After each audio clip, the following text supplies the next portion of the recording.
So imagine my surprise when I pop on Philly D. He's talking about Lost. I'm like, whoa, Philly D's talking about Lost. What? What's he talking about?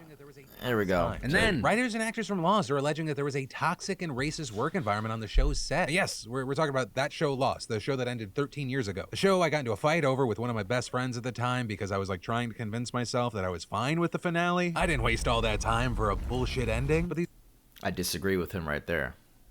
You should have kept arguing with your friends. It was not a bullshit ending. I still like the show. I'm still gonna stand for the show. I'll just get that out of the way right now. But these reports are just surfacing now as Vanity Fair published an excerpt from the book Burn It Down, Power, Complicity, and a Call for Change in Hollywood, which comes from writer Maureen Ryan. And for this book, several writers and actors spoke to her, including Harold Perrineau. He played Michael on the show. And also, if you're unfamiliar with Lost, it had this massive ensemble cast, with it often highlighting one character in each episode. And as Harold argued, the story quickly began focusing more on the white characters and pushing the characters of color to the side, saying it became pretty clear that I was the black guy, Daniel Day Kim was the Asian guy, and then you had Jack and Kate and Sawyer. And with this, he said he tried to reach out to showrunner Damon Lindelof and executive producer Carlton Cuse about this, or to say, hey, I think my character deserves more, saying, if you're going to use me, let's work. I'm here to work. I'm good at my job and I'll be anything you want except be, quote, the black guy on your show. But by the time that season 2 was wrapping up, Harold was told that his character wouldn't be returning, with Carlton allegedly saying, well, you said you don't have enough work here, so we're letting you go. And some sources claiming that after Harold was let go, Damon said that the actor, quote, called me racist, so I fired his ass. That's a shocking one right there. I was just right off the bat. Damon Lindelof, say what you will, he did Prometheus in 2012, and then he went on and he to do, like, Leftovers was great, and then Watchmen, the Watchmen series, I haven't even seen, but Chris says it's like one of the most amazing things ever. From what I understand, Watchmen is a very socially progressive show. So this one comes as a little bit of a shock. And I know if you guys are familiar with the show, I'm going to be spoiling this shit up the wazoo, but Michael in season 2 gets written out, so to speak, but he does come back. But I don't know if they just wrote his character to be that way, but he didn't have much to do. I was fine with the way he departed season 2, but for him to say this, I mean, that's pretty wild. I don't know, man. Harold Perrineau is such a nice guy too. Like he seems like such a chill dude. I don't know why you would say that about him.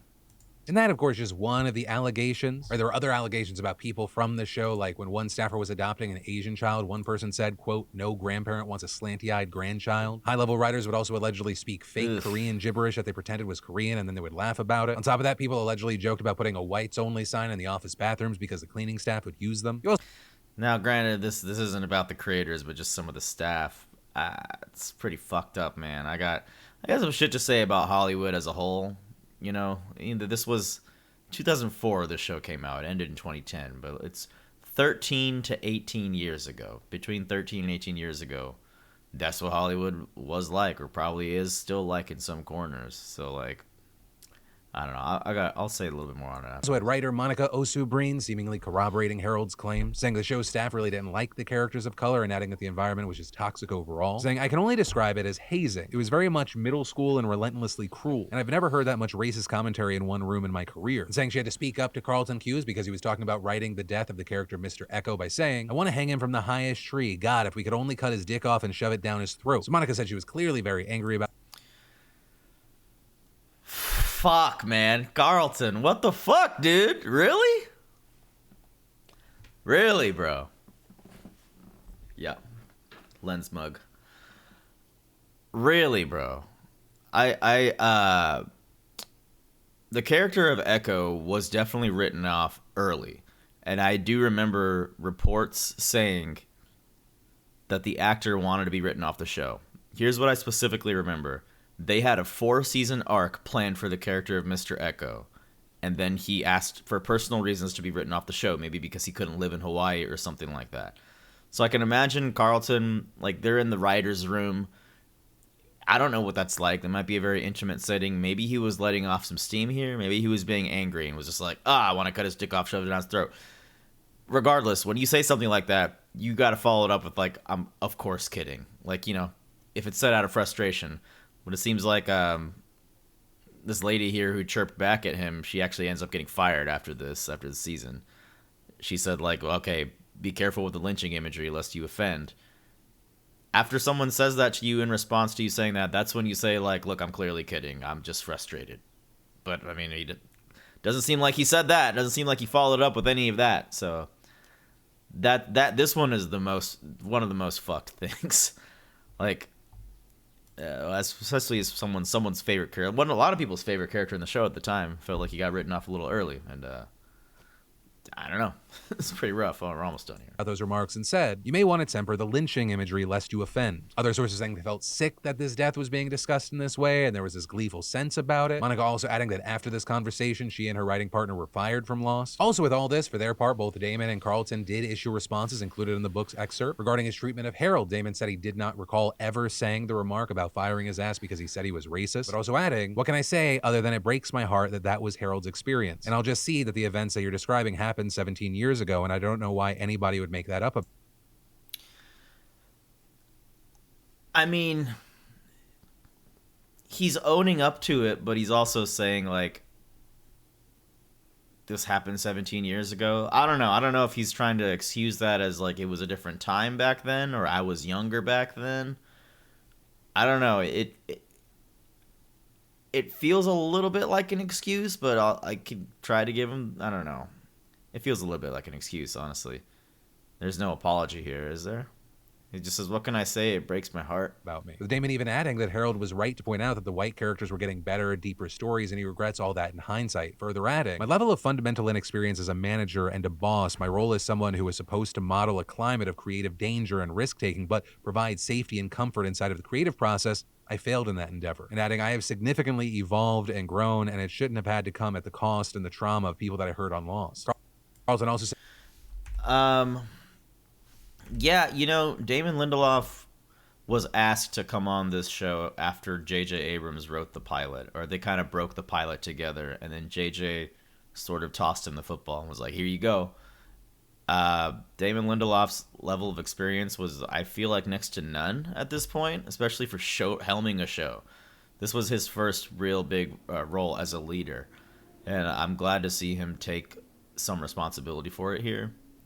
We're saying like, he realizes that it kind of ended up being about the white characters. It kind of ended up being the Jack Kate Sawyer show. This is good to hear him say this, because I follow him on Instagram and he is very outspoken about, social justice, morality issues, things like that, the corruption in Hollywood, the toxic work environment in Hollywood. So being this was his first like real boots on the ground type leadership role, I can see why one would have regrets doing something. I mean, if it's your first time being a leader, so you're gonna always have regrets of like how you could have done things better. And I'm guessing a lot of these things were out of his hand as well. I don't know how things work there. I don't know what ABC or the production or the studios kind of push for when they're saying, oh, no, we want more white people at the front and center of the poster. Could be that. Maybe he's trying not to throw people under the bus here. But let's go on. Those are almost done. Provide safety and comfort inside of the creative process, I failed in that endeavor. And adding, I have significantly evolved and grown, and it shouldn't have had to come at the cost and the trauma of people that I heard on Lost. I'm glad he said that. I still don't know how I feel about the whole, like, what can I say? I don't recall. It was 17 years ago. I'm sorry that was his experience. I'm like, I don't know. Whenever people do apologies and say, like, I'm really hurt that you felt this way, it doesn't feel like an apology. Like, it just feels like damn, it sucks you feel that way. That's not what I meant. Sometimes intentions don't matter. Sometimes you literally just gotta apologize. Anyone that's been in any long-standing relationship knows sometimes you just gotta apologize, man. Carlton also saying that it broke his heart to hear of people's bad experiences and he didn't know that they felt that way at the time. And so with all this, I'm going to leave you with two things. The first being that I'm going to link to the full excerpt below, where they had much longer responses overall. There were also more allegations. I'm just trying to give you the condensed version. And two, especially if you were a fan of the show, what are your thoughts hearing these allegations? I want to kind of get into the actual article because I need to know. So this is a book. Burn It Down. Power, Complicity, and a Call for Change in Hollywood. First, it's a long book title. It's a weird way to kind of pencil it in, but I guess it's like a screenwriting note. So I guess maybe I have to be working in the industry to appreciate that. By Maureen Ryan, and it's gonna have a bunch of excerpts from like not just Lost, but I guess a lot of people in Hollywood at the time. And citing that it was a product of the times. is not an excuse, not something that excuses the actions, but it is a valid thing to say because we are in the quote unquote the woke epidemic. The woke culture is what some people like to say, and people like to make fun of that and say like, "Ugh, God, it's pandering." And trust me, I hate virtue signaling. I hate virtue signaling, and I hate ticking a checkbox for the sake of ticking a checkbox. But if the result is less of this shit, like literally joking about having a whites only sign on the bathroom because the ethnic janitors were using them, or like, oh, he was black so I fired his ass. Oh, let's cut his dick off and shove it down his throat. It's not just Lost this shit happened on. It's definitely not just Lost that this shit happened on. And this is just what like an actor like Harold Perrineau, who, bless him, he doesn't give a shit. He'll say whatever the fuck he wants. It's just with someone who I'm assuming he feels like he's got his friends in his corners, that he doesn't have anything to prove to some of these big wig network execs that would otherwise ostracize someone for admitting that something like this happened. So yeah, I'm betting a lot of this shit happened, and it actually does make me a little bit more thankful for the woke movement. At least for the behind the scenes getting more people of color, behind the scenes getting more ethnicities involved in like the writing and show running and all that kind of thing. Not necessarily to tick a box, but to like improve the work environment, because this is what it's like. Here's the proof. This is what it was fucking like. Even with a show like Lost that is touted with such a incredible cast of like various backgrounds and different people. Like you had a Hispanic person like Hurley, who, I mean, let's be honest, Hurley is white passing. He's definitely like a white passing Hispanic person. But you know, you had a heavy set Hispanic dude as one of the main characters and gets a big role in the show. And then yeah, you have a Muslim character at a time where that was 2-3 years after 9/11. You had two Korean characters who was like consistently clarifying, like, oh, those Chinese guys, like, no, they're Korean. So a lot of the things in the show I appreciated because like it was such a diverse cast, and the message that the show was touting was that of like, we all have our baggage, you know, we all have our inner demons. It doesn't matter, black, white, whatever. So it's a little more disappointing to hear that it happened on Lost. Like, it kind of makes me question some of the decisions that people found cliche in the show. Like, literally right after I saw that Philly D, Eric from Blind Wave texted me. Just so happens he just texted like, you know, we're like our fellow Losties together. He texted me and he was like, "Did you hear about this shit?" And yeah, it makes me question Saeed, the Muslim character, who they made essentially, spoilers, he dies via suicide bombing. I mean, albeit he does it to save lives. It's like a heroic sacrifice. But they made the Muslim guy suicide bomb himself. And it's like things like that. And they made the Rose, the black lady, like the soulful black lady with like, who has this faith, and she's kind of all sassy like that. I don't know. It calls into question those little things. Like, were those just coincidences, or was it a little tongue in cheek thing that you just put in there because of your like semi-racist undertones? No, would this cause you to never watch Lost again? Never.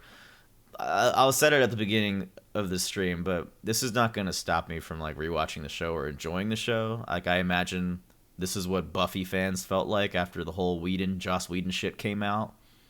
People still love Buffy. People will die by Buffy, and like, because the show, I think, is that incredible with the quality, and it was nothing like it. It was groundbreaking at the time. It really set up the TV universe beyond it. It really paved the way for what we got today on TV.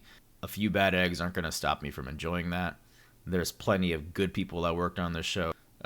Josh Holloway, Sawyer, Evangeline Lilly, Terry O'Quinn, and Michael Emerson. Like, Ben Linus and Locke have some of the best writing that's ever been on TV.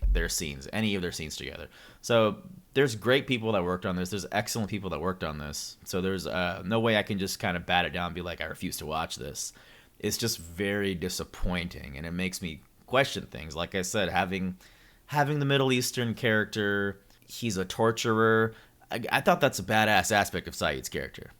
But then like he kind of gets evil at the end. He goes after the young white girl on the island. Like, what is Shannon supposed to be, like 19? It's just like, oh, really? You made... I don't know. At the time, I didn't think this. At the time, I would not have thought twice of like, oh, why would they do that? It just so happens like I felt like, oh, it just made sense in the writing. But now, like seeing this stuff, it kind of calls into question some of those things and some of those character decisions. I'm like, whatever. Let me read this article. A woman I'll call Teresa was telling me about the early days of Lost Writers Room before ABC's drama premiered in September 2004. She knew in her bones it was a special. La la la la la. Someone would say, well, what if Locke walks? Teresa remembered. What if the coffin is empty?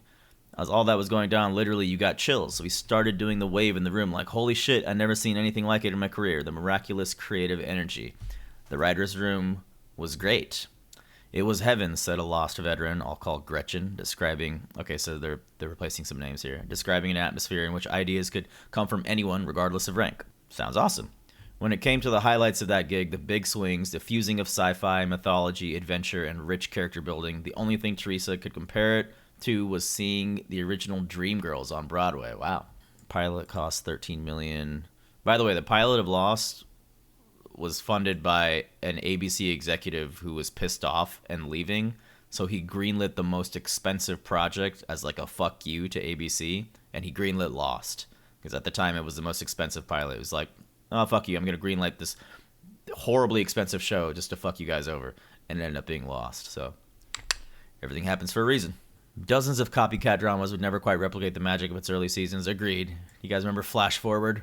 Early on, Abrams and other creative teams gave Harold Perrineau the full court press in hopes of convincing him to join the cast. He had been in 2 Matrix films, Romeo plus Juliet. He was in Oz. Part of the reason Perrineau took a chance on the ABC drama was because the creative team said they wanted to tell a story that was really equitable in terms of the time it spent on its array of characters. He'd been around long enough to know, as he put it, where the lines were and what the ceiling was for black actors, but he was encouraged by what he was told and by the cast that was assembled. We were really all hopeful about it. Oh, this makes it sound so sad that they were all like hopeful about it. It was a bigger try than I had ever seen on broadcast TV. When he talked to the press in those early days, his enthusiasm was palpable. I was shouting about it from the rooftops. I was such a believer. I don't like this past tense beliefs, man. For a number of Lost sources I talked to, the creative highs that counterbalance the hard parts of the job evaporated fast. A wave of dismissals, the first of many, came not long after the arrival of executive producer Carlton Cuse, an industry veteran who had worked on mainstream 90s dramas like The Adventures of Briscoe County, Nash Bridges. So the main 2 writers, the showrunners for Lost, if you don't know, Damon Lindelof and Carlton Cuse. But clearly, Carlton was brought on to balance out Damon, who was the new kid at the time. J.J. Abrams kind of tossed the football to Damon, and then I think Carlton was brought in as like the person with more actual TV executive experience. And I guess he was running a tight ship because he immediately dismissed a bunch of these writers, which is a shame. You know, I always gave both of them credit, but this is making me look at Carlton in a little bit of a different light. Cuse and Lindelof were among the most well-known showrunners in American television for quite some time, fanning the flames of conjecture about certain mysteries, teasing upcoming developments. Oh yeah, I listened to their podcasts. At times attempting to diffuse anger or confusion regarding some of the drama's twists and turns. Yep, there was a lot of that. Based on the conversations with more than a dozen people who worked on Lost in various capacities, it's clear that the landmark series played right into Hollywood's most long-standing patterns in which auteurs wield enormous power with very little oversight. Alright, here's the girl. All I want to do was write some really cool episodes of a cool show. That was an impossibility on that staff, said Monica Owosu-Breen, who worked on Lost 3rd season. Okay, Monica's the one that worked on it. Not Maureen. Maureen is a different writer of this article. Monica worked on the show.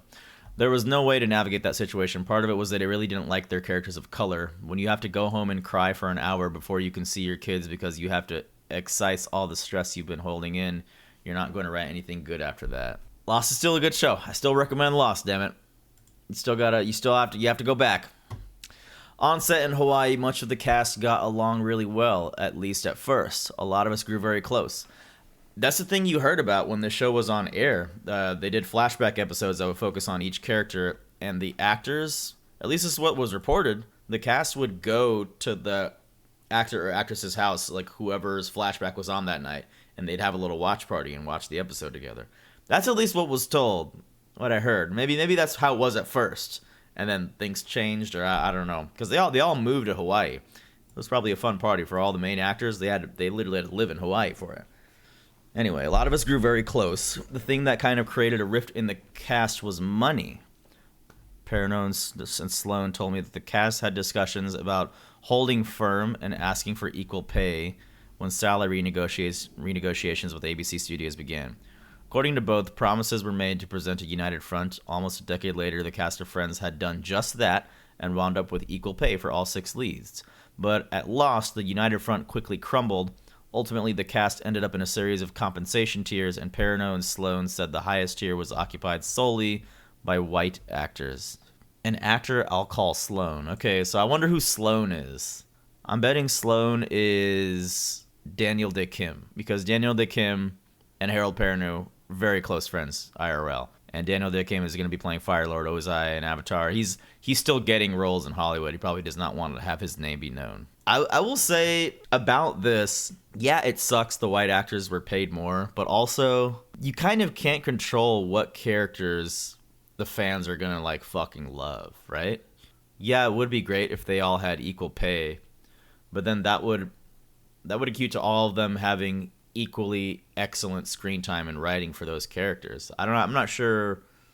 Like this sounds like a pipe dream. A cast with like 14 to 16 people all being paid equally. Like that's just not heard of in any industry. I mean, Friends was able to do it. Sure, there were 6 of them and they all got equal screen time as like a sitcom, right? But this is an hour-long drama where some storylines are going to take precedent and the writers have to kind of adapt. Like, ooh, the audience finds this really interesting. Let's do this. Let's promote this person to series regular.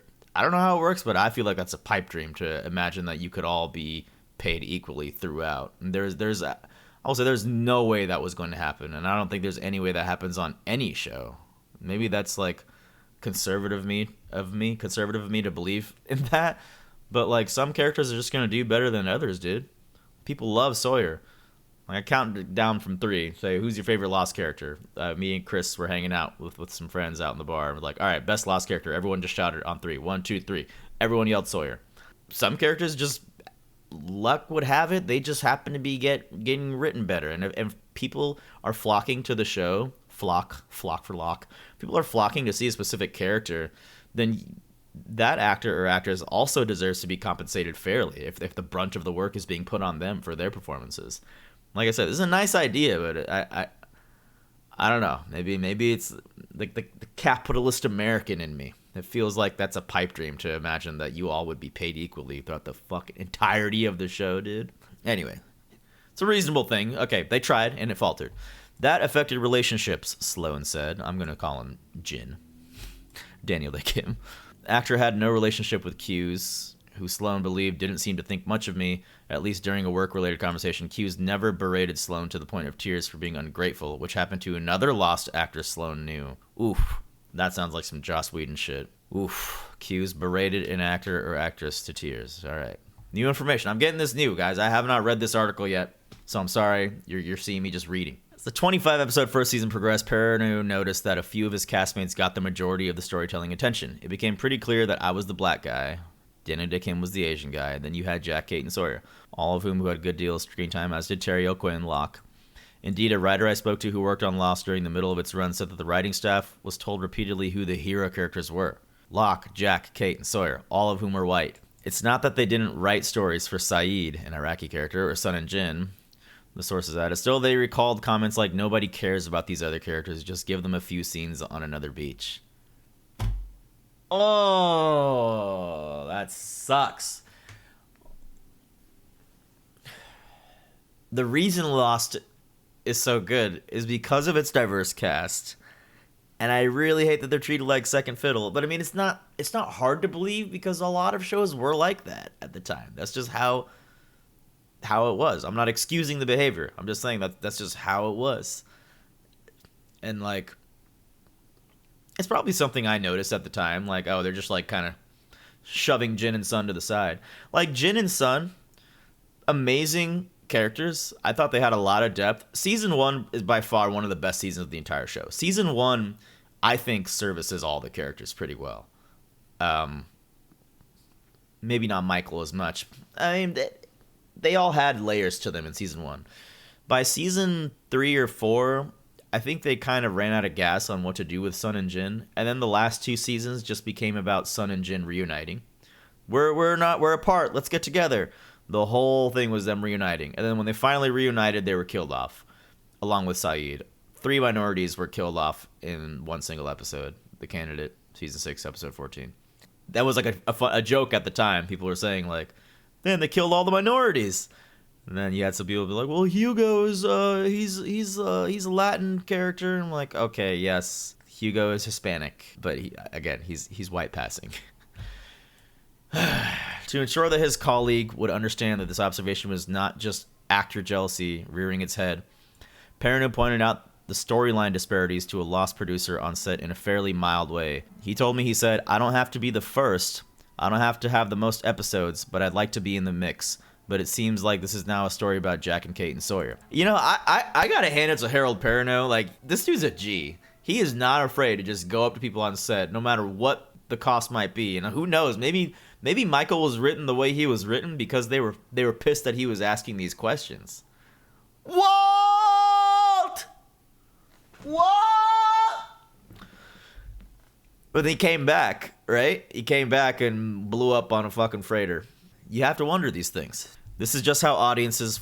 Perrineau was told, well, this is just how audiences follow stories, and those were the characters that were relatable.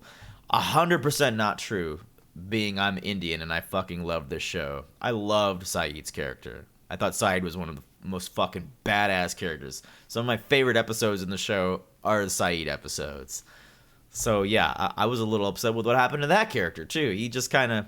It seemed like Naveen Andrews... Indian people are mostly just kind of like, yeah, okay, sure, whatever. Like, we'll almost let people mistreat us because we're just kind of like, yeah, we're here. We're along for the ride. To me, Naveen Andrews kind of captures me as one of those guys. So he was like, sure, whatever, I'll do this. You want me to, like, be evil now and be, like, one of Locke's followers in the final season of the show? I don't understand it, but okay, sure, I'll do it.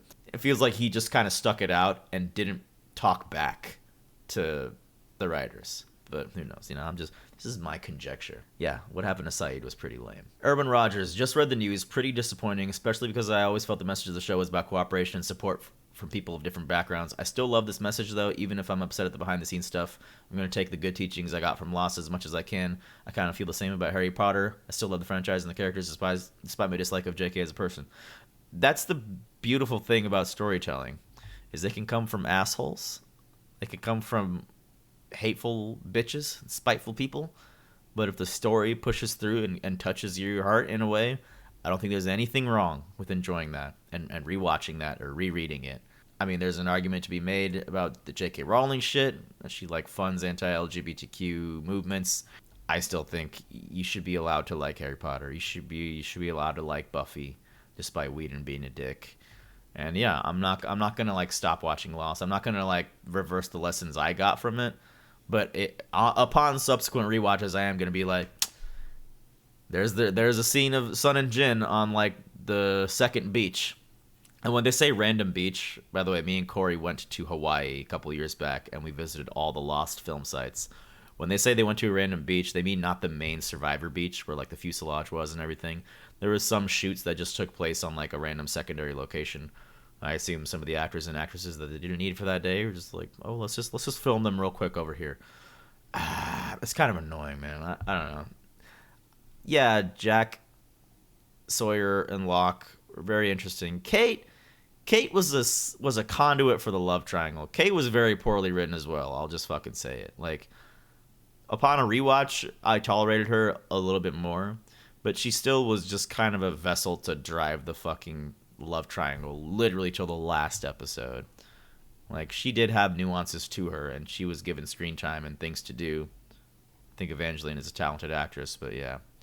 Anyway, that assertion raised the obvious follow-up question: why were white people relatable and his black character Michael was not? Perrineau had felt a similar frustration on photo shoots where, especially in the early seasons of the show, actors of color were often asked to stand in the back row or at the edges of the frame. Conversation and experiences like these made the long days seem even longer. Hold up. See this main picture right up here. Yeah, Michael and Walt at the end. I always kind of noticed that. Sun and Jin tacked on at the end as well. But they're kind of mid-center. Saeed is center. At least in that. Maybe they chose a good photo for this specific article. When Perrineau paged through the original draft of the second episode of Season 2, it was too much. He said, This is season 2, episode 2, Adrift. It was the Michael and Sawyer episode where they're floating on a random piece of the raft, and he's having the flashback about Walt. Anyway, at that point in the Lost Saga, several castaways attempt to flee the island, blah, blah, blah, blah, blah. You know, I just told you. Within those pages, Michael asks about his son early on just once. Michael is pulled onto the remains of the raft by Sawyer, and the episode's flashbacks revolve around Sawyer. Within those pages, Michael asks about his son early on just once. This is true. I remember I used to read all the Lost fan websites. Season 2, episode 2 was originally supposed to be a Sawyer flashback. It was then changed to a Michael flashback later. I actually fucking remember that. That's crazy. In that version of the script, Perrineau recalled Michael's asking Sawyer questions about his past, about how he feels, but he never again mentions Walt. Perrineau's reaction was, I don't think I can do that. I can't be another person who doesn't care about missing black boys, even in the context of fiction, right? This is just furthering the narrative that nobody cares about black boys, even black fathers. He's got a point. He knew the risks of talking to his bosses about any of this. That was the thing that was always tricky. Anytime you mention race, everybody their hair gets on fire, and they're like, I'm not racist. Perrineau said it's not like, nope, because I say that I'm black doesn't mean I'm calling you racist. I am talking to you from my perspective. I'm being really clear that I'm not trying to put my trauma on you, that I'm trying to talk to you about what I feel. So can we just do that? Can we just have that conversation? Despite the risks, he expressed his concerns about the script to Lindelof and Cuse. Then he brought up the on-screen equity he had been led to expect. Michael does not get the depth, complexity, or careful storytelling that the other characters receive.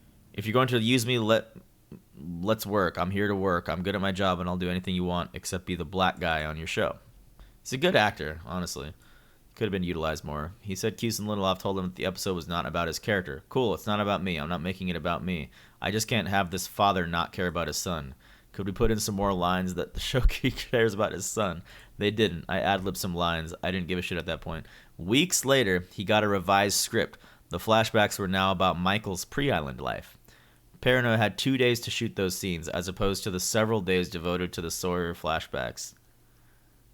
It was 14-hour, 18-hour days. I was like, if you think I'm going to fuck this up, I'm not. I'm going to be really good. But I felt like suddenly they were mad at me. What? So they changed the script 2 days before shooting? And they had already shot stuff that was supposed to be the Sawyer episode? What did they shoot? I'm trying to understand, like, what the fuck was this Sawyer episode about that we never saw? Look at me being more interested in the white character. No, I'm honestly just curious as to what the original plan was. I'm glad they switched it to a Michael episode. It makes perfect fucking sense. His son just got kidnapped. Of course they should have an episode about him, but weird that it took them 2 days before filming to figure that out.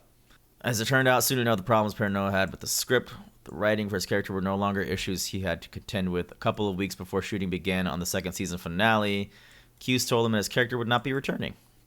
I was fucked up about it. I was like, oh, I just got fired, I think. I was like, wait a minute, what's happening? Cuse said, well, you know, you said to us if we don't have anything good for you, you want to go.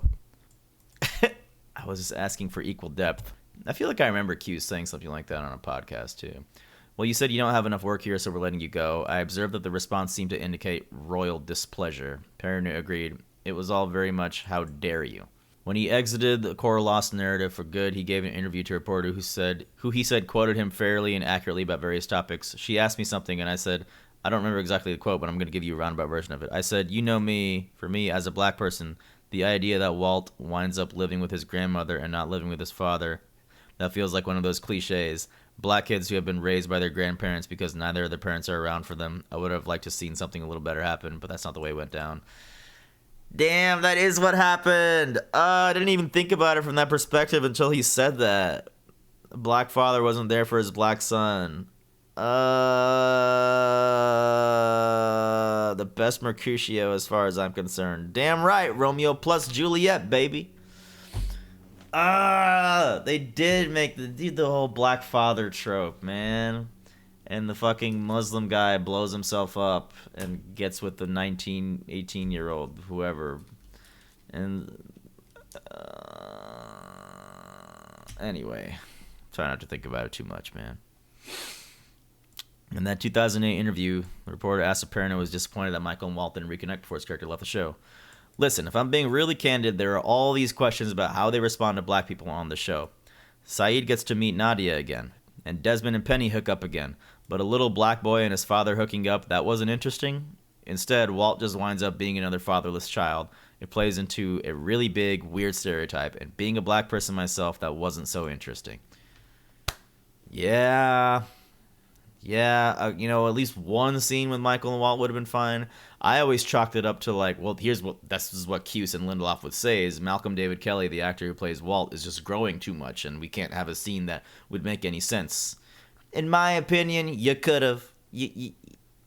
We would take the suspension of disbelief. I mean, you have tall ghost Walt appearing to Locke in a vision. Could have at least a phone call conversation with him. I don't know. Perrineau said he was accused by some of playing the race card. No one wants to be defined by that aspect of their identity. Perrineau was thrown because, once again, there were no good opinions for him on the table. Timeout. I get to talk about being black, because I am black. You could ignore it, but I get to talk about it. The response from ABC was like, oh, we always loved Harold, but he may be just angry that he left the show. There's a lot of article left, guys. I don't know. Are you guys okay? I need to read this. I haven't read this. I'm gonna keep skimming. Me mentioning the color of my skin, that just sent everybody off the rails. We came up with something, but it took weeks because I was like, I didn't say anything wrong. She didn't report anything wrong. Nobody did anything wrong. But societally, people love the show. Because he spoke out against the show. I guess they were upset. Perrineau had come up against one of the unspoken rules in the entertainment business. You don't question the dudes in charge. Lost employee Gretchen added that in her experience under Lindelof and Cuse, the workplace grew less flexible, more autocratic, and uncomfortable. Toward the end of the second season, after all the accolades came, I could see where it could be unbearable for some people to be there, especially as an industry norm she was familiar with, that those ruling a workplace could be vindictive at will was just cemented into place. Lindelof and Cuse had the power to hire and fire no matter the reason. As her character progressed, always Sabrine heard rumblings that things were not great at Lost. As her career progressed, Other writers on the show tried to warn her and her then writing partner, Allison, about the atmosphere in those offices, but having worked at other male-dominated shows, Breen told me that she thought she could handle it, and she loved what she had seen on the show. She was especially excited to play in the show's global sandbox, said the writer, whose father is from West Africa. I never got to write for cultures similar to those of my immigrant family. I was like, oh my god, this feels so different. In that third season, however, all was not well on Lost. Mr. Echo was among a set of characters called the Tailies, people that survived the tail section. Here we go.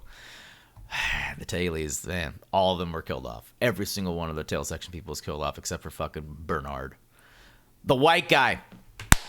When the third season rolled around, the show contained some slow patches and time wasters. Oh, you telling me. Behind the scenes, it did not take long for Breen to realize that a lot of people at Lost viewed her and her writing partner as essentially tailies. Wow, tailies and the writing staff. It became a wry running joke between them. Everyone was real nice to us for the first few days, and then they wanted us dead. Sorry, it's not funny, but life imitating art in that way is fucked up. They literally brought some writers in, treated them like the tail section survivors. Jesus Christ. Most people I've spoken to for this book are veterans of film and television productions where off-color humor, barbed banter, and incisive, even stinging comments are common. None have a real problem with those things in the right settings and proportions. In fact, humor is not just a form of creativity. It can serve as necessary pressure relief. A large percentage of people in the industry, where they go too far, they apologize for their behavior. However, even for experienced professionals, what occurred at Lost crossed or obliterated most lines. Jesus. There was a couture? How do you say that word? Of people who would find it very amusing if a comment or joke was offensive, one source told me. Everything was said with a sort of sarcastic, this whole thing is funny to me vibe, and also your discomfort is funny to me attitude. Multiple people said that this sensibility was a cover for bullying or inappropriate remarks of all kinds, as well as comments on race and gender that crossed lines. Like I said, unfortunately, this was Hollywood. This was every workplace. I worked at a company called String Can, where they wanted me to be skits where I was like the Indian tech guy with an accent. And the joke was I had an accent. The joke was I spoke in an Indian accent. And I was like, okay, fuck it. I'll do it. Not understanding at the time how silly it was. I just thought I was oh, I'm making funny shit. Whatever. It's just how it was. This is what was acceptable to laugh at. Which shouldn't have been, but it was. That's just people like that type of humor. We finally grew up as a society. We're continuing to grow up as a society, but that's what it was. Both showrunners tolerated or even encouraged the overall atmosphere. Its descent into a realm that many sources describe in very negative terms of prey appeared to arise from a couple of powerful factors: the sense of humor that Lindelof appeared to enjoy, and the showrunners' status as all powerful entities no one could cross. When Cuse arrived, that's when everything changed, in my opinion. It was Carlton coming in and saying, "I want my people and I want control of those people." I don't think people really had respect for him among the writing staff, but from Damon's or the studio's perspective, it was like, oh, we have someone who's going to put everyone in line. Over time, this meant that the culture of Lost turned back into the Hollywood way. It's exactly what I thought. Damon was the new hotshot with the fun, creative, crazy ideas. Cuse was the one that kind of whipped everybody into shape and brought like kind of that old Hollywood energy because he knows how these sorts of things are done. Nothing's wrong with that, but not when it involves hazing and racist remarks and shit. Like, it was a very much middle school mentality, relentless cruelty, and I've never heard that much racist commentary in one room in my career, Breen recalled. Here is a partial roster of statements. Oh, God. Here's a partial roster of statements sources heard while working at Lost. The first 4 were heard by Breen as well as another individual I spoke to. When someone on staff was adopting an Asian child, one person said to another writer that no grandparent wants a slanty-eyed grandchild. Jesus Christ. Even for back then, that's way too much. When actor Adewale Akinowe Akabaje, called AAA, when AAA's picture was on the writer's room table, someone was told to remove their nearby wallet before he steals it. It's not even funny. Like, back then, I don't know. That's just how shit was back then, man. People would call me Osama in school all the time and laugh. I was like one of the only Indian kids in my school after 9/11. It's like, hey, Osama! Like, that was the joke. It's fucking childish humor. It's not really, like, funny. It's not a joke. It's just like, hey, that. When Breen and others were riding in a van on a trip in answer to a question about the luggage, one writer, using a Yiddish word, said, "Let the Schwartz take it?" The Schwartz? Fuck is that?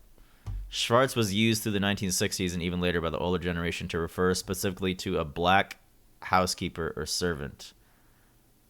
Wow. The only Asian American writer was called Korean, as in Korean take the board. You know, sometimes, like, I'm fine with that. If there wasn't a whole bunch of other racist undertones going on, like, we had a team of filmmakers doing short films in college, and, like, I was the only Indian guy. And if someone called me, like, India, let's go.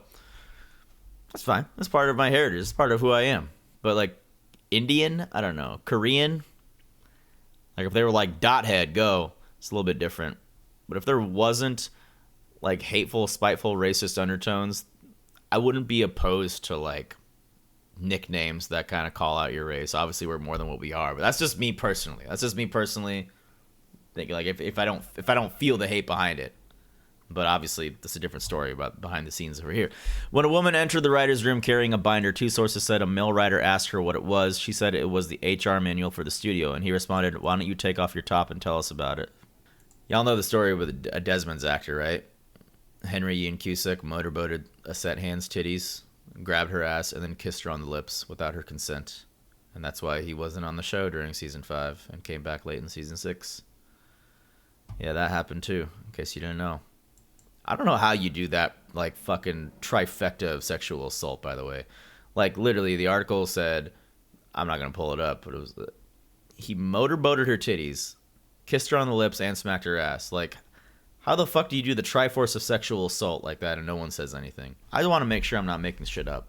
I try not to talk about it because it hurts me. The lawsuit filed Friday in Los Angeles alleges that Cusick, who plays Desmond Hume on Lost, fondled the woman's buttocks and breast and kissed her on the lips in October 2007. The lawsuit claims she reported the incident to her supervisor but was simply told to avoid the actor. Yeah, that's true. And he still came back, yeah. Because the character of Desmond was awesome. He's one of my favorite characters. But shit hurts, man. Shit hurts. I'm sorry I ruined Desmond for you, a lot of you guys that didn't know that. I should have just shut up about that. I'm sorry, man. I'm sorry. It's good. You had to know, though, right? Just because the character's great doesn't shy away from what an innocent woman had to go through for no fucking reason. There was apparently some discomfort around the show's cleaning staff using the bathroom, put up a wipes only sign. We heard that on Philly D. Finally, when Perrineau's lost departure came up, Lindelof said, according to multiple sources, that the actor called me racist, so I fired his ass. And I know Lindelof said he doesn't remember this, but multiple sources said this. Everyone laughed when Lindelof said that. There was so much shit, and so much racist shit, and then laughter. It was ugly. I was like, I don't know if they're perceiving this as a joke or if they mean it. A lot of this could also be groupthink, which doesn't make it okay. Obviously, you should speak out against it, but if everyone's worried about their jobs, especially if Cuse was as like totalitarian with his rule as this article is saying, that you may not have felt comfortable saying like, hey, maybe we shouldn't laugh at that, or maybe you're gonna awkwardly laugh at anything he says because you're trying to kiss ass. Because a lot of Hollywood is fucking brown nosing until your nose is browner than mine right here. Okay, a lot of Hollywood is just shoving your face up someone's butt crack and smelling what they fucking had for breakfast, bro. That's what it was. And I'm sure a lot of these people were just laughing because they felt like they wanted to keep their jobs, which, again, doesn't make it okay. But when it's seeped into the culture and you're worried about your job security, that's probably like Breen is one of the brave ones here that saw this shit and was like, this is horrible. All these people are laughing. The sources are multiple writers who wrote on the show. They are currently on Twitter talking about the article. That's how I found out about it. I might check out some of those tweets. Kia, and the thing is, stuff got better, but even now it's different, kind of fucked up too. Yeah, it's a different kind of fucked up. And I was talking about how people want to like be mad at woke culture and everything, but again, I'm not talking about when they tick a box and expect you to like a poorly written character from a show because they're like a person of color or female. I'm talking about actually bringing an international type of staff behind the scenes to change the work culture of Hollywood. I'm all for that now, especially now when seeing what it was like back then, especially on a show that touted itself upon the like its laurels of this message of like we're all in this together, like we all have our differences, but we're all connected in a way, you know. Don't hate on that shit. I mean, sure, hate on horrible writing all you want. But don't hate on the fact that, like, we're getting woke behind the scenes now, too. Because that's how you change this shit. That's literally, you just got to get more people in there that are willing to be like, that's kind of fucked up. Maybe you should shut the fuck up about that. Okay? Maybe not where, like, white people outnumber the amount of ethnic people there are. That then it just feels like they can get away with whatever. Because it's, like, sarcastic or it's funny. High School Musical taught me that we're all in this together. Get the fuck out of here. Danny Masterson, who played Hyde on that 70s show, was found guilty on 2 counts of rape today. No, but I didn't know that. I knew he was accused of it. I didn't know that he was found guilty today. But yeah. Oof. Yeah, the stuff about Matthew Fox and Dominic Monaghan I won't get into because I'm not sure how much of that is true because Matthew Fox got acquitted of those charges when it got to court. So I don't know what that was all about. But yeah, Matthew Fox did essentially grow a beard and get all season 3 finale Jack in real life. Anyway, she began leaving the room when she couldn't take it anymore. I'm like, once you're done talking shit about people of color, I'll come back. But an inability to accept the vibe was regarded as a failing. My writing partner was told the problem is you don't think racism is funny. Breen and Schapker were assigned the episode in which Mr. Echo is killed off. That's season 3, episode 5, The Cost of Living. The actor wanted to leave the show, a situation that can be an inconvenience to producers, but is a relatively normal event. The conversation that took place when Breen and her writing partner got feedback from Cuse on their episode was not normal. The conversation that took place between Breen and her writing partner when they got feedback was not normal. The showrunner, it seemed, had been thinking about how Mr. Echo should die.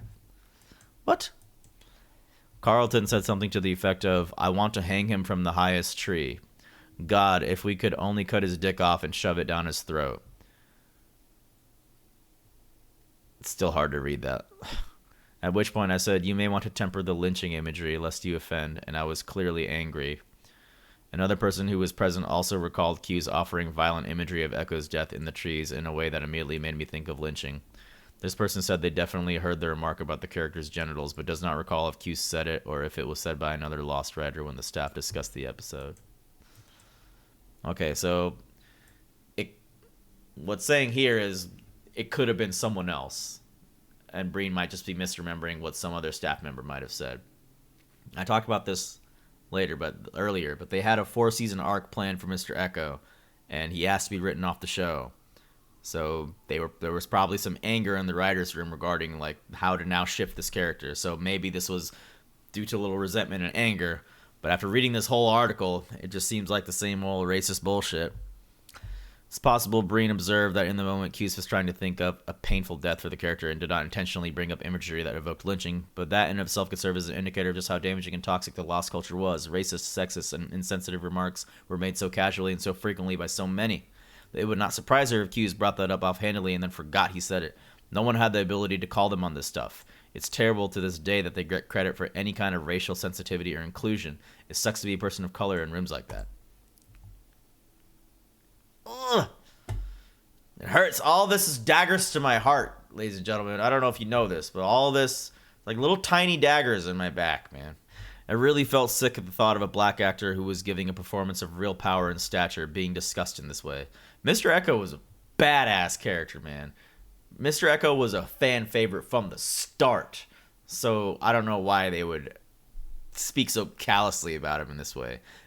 It being disappointed that he asked to be written off the show, sure, but god damn, man.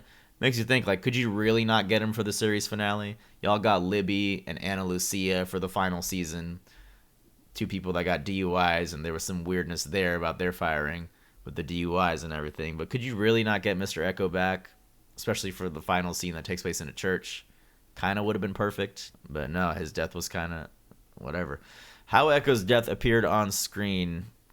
I'm sorry. To toss about his death with the air of gleeful, malicious punishment. How Echo's death appeared on screen was toned down from what was discussed, this person said, but the entire experience was deeply uncomfortable, in part because, in this person's opinion, the showrunners were vindictive towards their actors. In any event, not long after that conversation, we were put in the casting room, and then we were fired.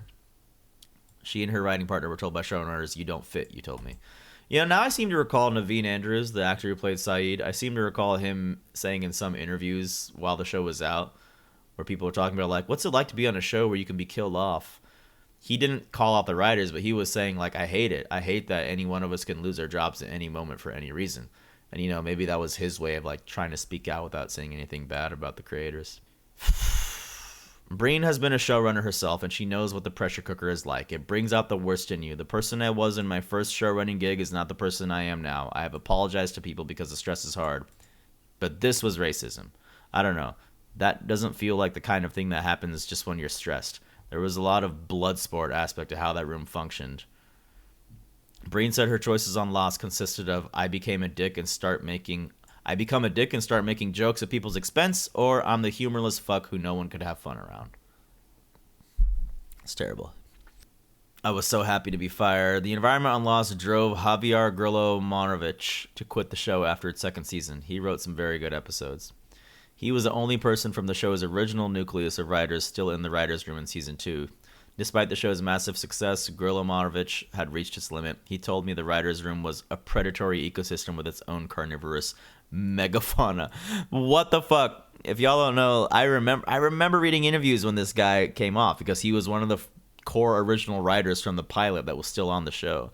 And in Damon Lindelof and Carlton's podcast, they even like gave him a send off, like Javier is leaving us, moving on to better things. But he fucking hated the environment. Wow, look at that. 2 years of what could be called the Tallahassee mentality was enough for him. The term comes from the characters on the show poking fun at the Florida city. One day, the Lost officers got a letter from the mayor of Tallahassee, who gamely invited the show's personnel to visit and enclosed brochures touting the city's attractive qualities. In response, Damon told the writers' room to double down on Tallahassee, and when asked why, he replied with a straight face that the only thing funnier than punching someone in the face for no reason is punching them harder when they ask why. Grillo said, if you can imagine that as a management philosophy, you can understand what it was like to work on Lost. What? So season 3, episode 13, The Man from Tallahassee, was literally just called that because Damon was trying to punch down to someone? At most, Lord Edgy, at most you could say the claims are exaggerated and Lindelof isn't denying anything, just saying he doesn't remember some of it. I mean, but this is a dissertation, bro. This is a straight dissertation.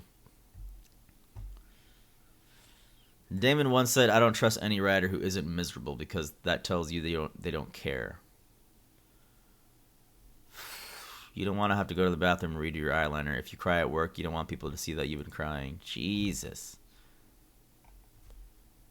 By the time she arrived for the drama, okay, this is a new writer, Melinda Sue Taylor. By the time she arrived for the drama's last 2 seasons, she'd heard stories about how it wasn't unusual for high-level writers to speak fake Korean gibberish that they pretended was Korean and laugh about it. Given what I know about TV writer culture, I'd guess that sort of thing happened in other writers' rooms at the time. A different experience of Sue Taylor is being reprimanded by Cuse after she seconded one of Cuse's instructions to a director. She was also probably sadly common. He just totally put me in my place. He said, "I don't need you to comment on anything I've said." Of course. That's your typical Hollywood bullshit. Ego-centric people. It was the kind of place where the lines of authority were clear. In some ways, that was beneficial. At least Damon knew what he wanted. Most sources said they thought Lindelof was a talented writer and Cuse was not. Yeah. At least Damon knew what he wanted. A writer-producer I'll call Christopher told me that. That said, the Lost Room was a boys' club atmosphere, and that was cutthroat. An editor once made a minor suggestion regarding a story, and according to a Lost employee I'll call Seamus, Lindelof made it clear her job would be in danger if she ever did it again. She wrote an almost offensively effusive mea culpa letter, "I'm so sorry," Seamus said. Offering storytelling input to Lindelof, and Seamus observed, was an absolute no-fly zone. Why? Not even a fucking note or a suggestion? These revelations explain a lot, namely why a show promising an inclusive globe-trotting adventure ended up being, in its final season, about a small group of men on interlocking epic quests. This is not a critique of the show's reliably excellent actors. This is about who got the on-screen focus and why. Of course, characters of color had notable or heroic moments, but over time they were generally shipped off the island or killed off, and white male characters like Ben Linus and the Man in Black came ever more vital. Showrunner's cold treatment of Michelle Rodriguez and her character certainly stuck with Gretchen. After Rodriguez was arrested in a drunken driving incident, here we go with this. Instead of having empathy or sympathy for her situation, they were just like, well, we'll just get rid of her. So that's real? They said it didn't have anything to do with their firing. But Ana Lucia and Libby got DUIs and they were killed off and everyone thought it was connected. And they were like, no, it's not connected. Of course it was connected. It's like the worst kept secret ever. I wasn't the only critic to point out how uneven the Island Saga had gotten as it entered its home stretch, but many of us agreed that Ab Aeterno was a blast. That was the Richard Alpert episode. The episode's credited writers, Sue Taylor and script coordinator Gregory Nations, crafted a rousing adventure tale that filled in the backstory of fan favorite Richard Alpert. The only problem was that an episode without Lindelof and Cuse's names on it was so well received. Really? Damn. Sue Taylor did that. Sue Taylor, like most Lost veterans I've talked to, is quick to point out that working on the show was an intensely collaborative effort. The grind of making 14 to 25 episodes of TV per season, as the Lost team did, was so demanding that it was not uncommon for a number of writers to work together to get a script across the finish line. That's what happened with Ab Aeterno. We had such a talented staff. That's one of the greatest episodes, by the way. I am so grateful for everything that everybody did, but my name and Greg's names were on the script. And I did do a pass to stitch it all together and smooth things out. I wrote a bunch of the scenes too, and I was really proud of the results. That's why she was thunderstruck when, in the anteroom to Cuse's office, she heard him on the phone with Carbonell, Nestor Carbonell, the actor who plays Richard Alpert. In Sue Taylor's recollection, Cuse said to the actor, "Oh yeah, I wrote that. I wrote most of that script. I mean, it was a flat-out lie. My jaw dropped, and I just turned around and walked away." She was devastated. Damn. At one point, the Ab Aeterno saga took a turn for the ridiculous. Cuse and Lindelof called Nations and Sue Taylor into a room, and she recalled that they basically told us how much we owed them for letting us have our names on that script, and they implied it would probably be good if we got them a little present. So Sue Taylor went out and bought gifts for her bosses? Wait, what? they told them how much. Cuse and Lindelof told them how lucky they were to have their names on the script. She can't recall what she got Lindelof. Probably something Star Wars related, given that he loves the franchise. What the fuck? As the episode got more and more praise, they started to get more and more tense about it. Shoe Taylor recalled, I was up next in the rotation. I was supposed to write one of the upcoming episodes. We were in the writer's room. I remember Carlton walking around the table while doling out script assignments. Shoe Taylor recalled feeling that he was making sure everyone was fully aware that he was skipping her. Later, when the bosses weren't around, the other writers were sympathetic, she told me. They were like, yes, you're absolutely being punished for having co-written that script. That's fucking crazy, man. That sucks. Who got the writing credit for Ab Aeterno? I mean, Jeffrey Lieber, J.J. Abrams, Damon Lindelof. At least their names were on it. Gregory Nations and Melinda Shoe Taylor.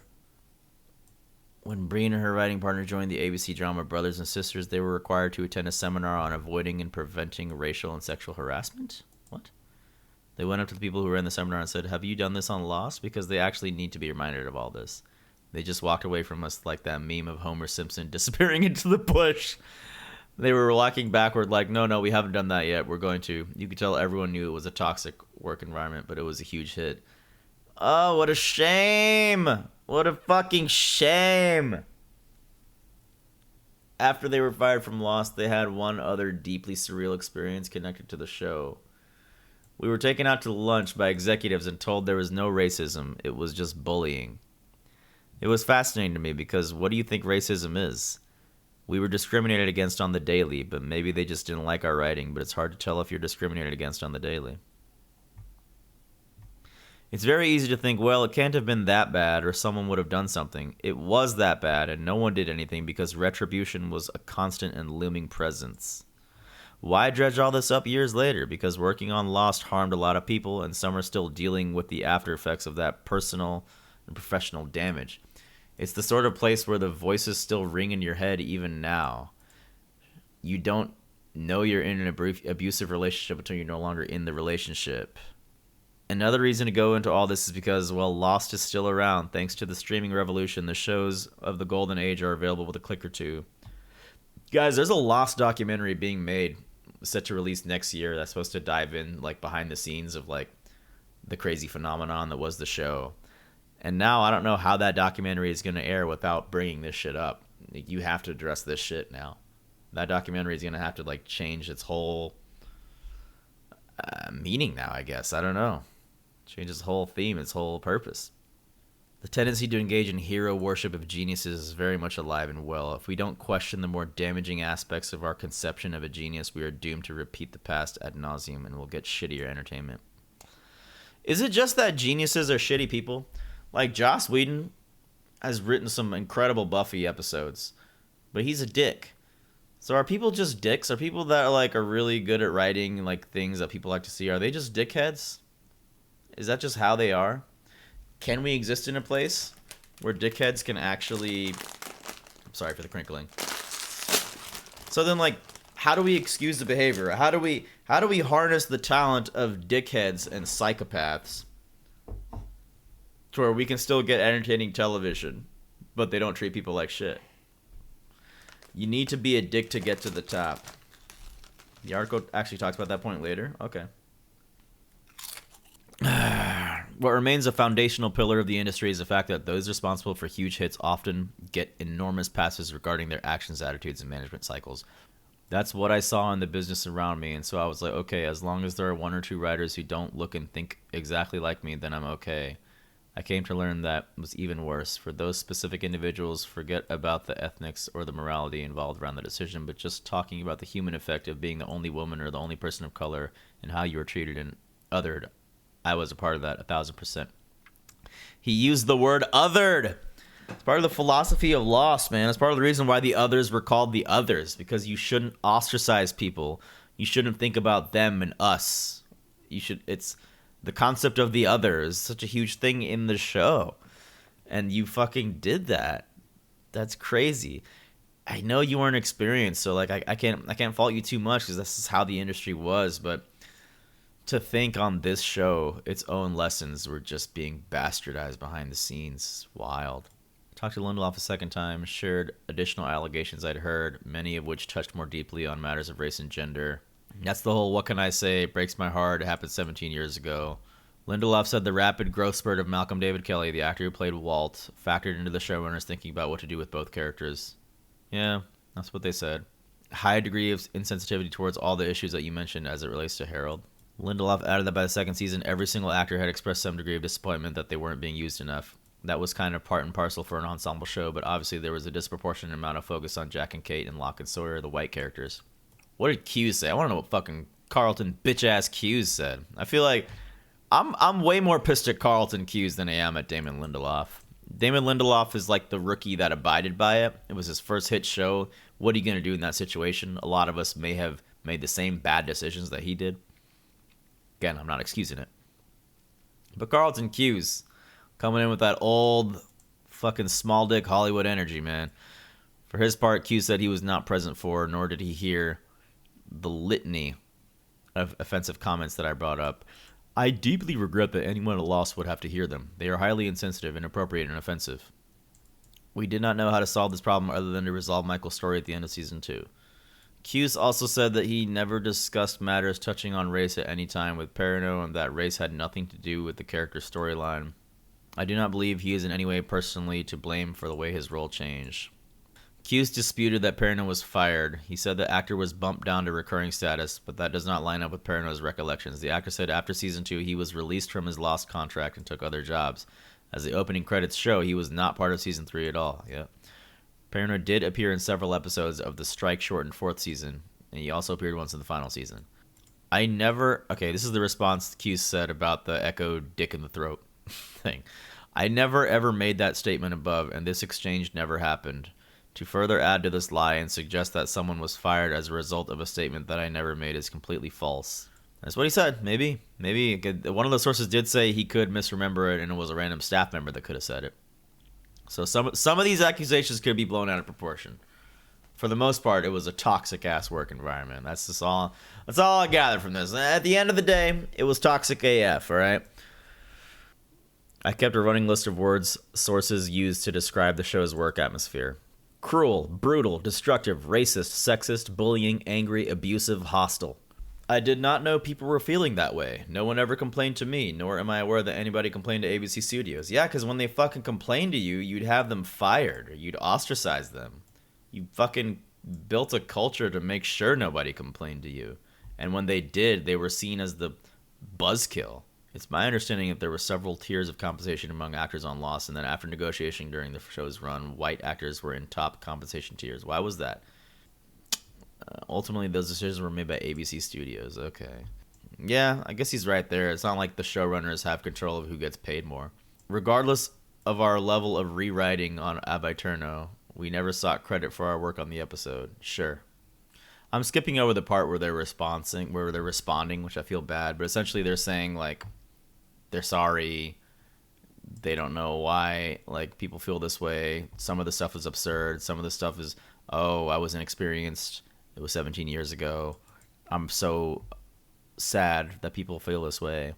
Lindelof began speculating about what would happen to his career as a result of this book. He sounded as demoralized as I felt. It's not for me to say what kind of person I am, but I will say this. I would trade every person who told you that I was talented. I would rather they said I was untalented but decent, rather than talented monster. That is a false binary. People can be talented and decent. Lindelof's framing is one I encounter a lot. Or at least hints at the fundamental belief that if you're a genius, you're more or less required to be a monster. Here's what we were talking about earlier. But at its heart and at its best, it has a palpable beating heart. Lost tries to say that none of us have to be defined by our pasts. We're at the beginning of the entertainment industry's shift into better models, and to make the necessary changes, a lot of people must work hard on a number of fronts for a long time.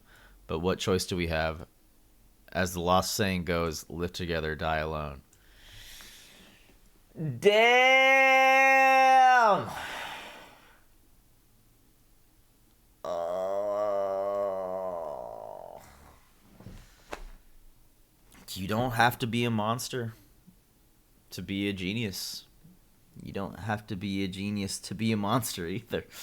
Absolute power corrupts absolutely. All smoke, no fire? I don't know. The last part was poignant. The last part definitely rings true. I don't think it's all smoke. I'd actually be very curious to read this book and see what it really dives into, what else is revealed, see what's said about other shows. Because she's writing about Lost. She had to have written about Buffy. But this was a read, man. This was a hell of a read. This is not gonna. I'm gonna have to reread this article at some point too. It's a sad day for Lost fans, but everything happens for a reason. Okay, the entertainment industry is shifting to more positivity. Writers are arguing to be paid what they're worth. Ultimately, it's a good thing this article came out. All right, we shouldn't be praising Lost for solely the fact that it has such a diverse cast and its message was very diverse, because now we know the truth about how fucking awful it was to work there unless you were in the in club. It's kind of crazy how the main like group of survivors on the island kind of shunned the red shirts, and like a lot of the people on the writers staff were essentially ostracized like red shirts. I find that funny, ironic, and a little sad. But ultimately, what are you gonna do, man? What can you do? You can speak out on this shit. If you're in your own workplace, man, it doesn't have to just be in the fucking entertainment industry. If you're in your own workplace and shit is just not kosher to you, if you're too afraid to speak up for fear of your job security, maybe talk to some other coworkers first who you feel like might agree with you. If you're truly feeling like you are the lone voice and no one's going to back you, then there's no sense to be bullied, man. I mean, I don't know. I know it's tough to find a job these days, so can't knock you if you're going to continue to work in a negative environment. But if you can't change it and you have to suck it up, I'm really sorry. I'm really sorry for you. But you should leave that place, or you should make your frustrations known. If that's not a financial option to you, I get it. Those coworkers might sell you out, though. Yeah, that's a shame, man. It's hard, even as a leader, as a CEO of the Normies. I worry sometimes about whether we're like going too far sometimes with some of our office conversations. I mean, not me in particular, but I worry sometimes like we get gross with each other talking about shit sometimes, and some of our other employees in the office, like I wonder, like, would you tell us if you felt uncomfortable? Like, we always say like, hey, here's our HR person, and if you don't feel comfortable with him, come to Nuvi, come to me. There's like an anonymous submission form. So it's hard sometimes to like make sure you've created an environment where people feel like they are free to do that kind of thing without any repercussion. But I mean, it's gotta go with experience, man. Only experience will say. It's pretty damning. Some of the stuff that was said, especially about Mr. Echo's death, was pretty damning. He called me racist, so I fired his ass. Sounds like something Damon was probably saying to impress people. Who knows why people said it or did what they did? All I know is they did it, and people are still shook about it. People, writers, and staff, people that worked on the show are still shook about it years later. 13 years later, to be exact. 18 if you're counting the start of the show. So yeah, that shit needs to be talked about. I would love to hear how things were like on Game of Thrones. So I always hear it's very kumbaya over at HBO. HBO treats their workers right, I think. I don't think you will hear much complaints from the HBO perspective, but network television has a more brutal turnaround time, more brutal aspects of it, and like the filming hours are rough. It's not to say HBO filming hours aren't rough. 4 a.m. call time in the freezing cold Iceland, filming wall scenes with Jon Snow. I'm sure that was rough, but as I know now, no one has spoken out, and the whole Game of Thrones team, they work on House of the Dragon as well. They seem to have a lot of like synergy with each other. Regardless, are you going to read this book? Let us know if you're going to read this book. Are you a Lost fan? Are you still a Lost fan? Let me know. I'm done with Lost now. We're done. I mean, I'm not done with watching the show. I'm done talking about it right now, all right?